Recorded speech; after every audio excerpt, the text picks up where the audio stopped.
మీ ల్యాప్‌టాప్‌ని ఇలాగ USB type C ద్వారా ఇలాగ డ్యూయల్ మానిటర్స్ కనెక్ట్ చేసుకోవాలంటే, మీ ల్యాప్‌టాప్‌లో థండర్‌బోల్ట్ 4 అనే పోర్ట్ ఉందో లేదో చూసుకోవాలి. థండర్‌బోల్ట్ 4 ఉంటే ల్యాప్‌టాప్‌ని ఇలాగ డ్యూయల్ మానిటర్స్ కనెక్ట్ చేసి వర్క్‌కి చాలా బావుంటుంది. కానీ థండర్‌బోల్ట్ 4 బడ్జెట్ ల్యాప్‌టాప్స్‌లో అవైలబుల్ ఉండదు.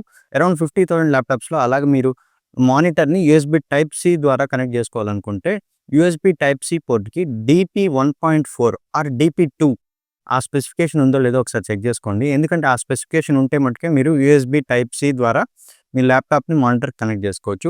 యూఎస్‌బీ టైప్ సి డీపీ 1.4 అనుకోండి, మీరు 4K 120 హెర్ట్జ్ మానిటర్‌ని కూడా సపోర్ట్ చేస్తుంది.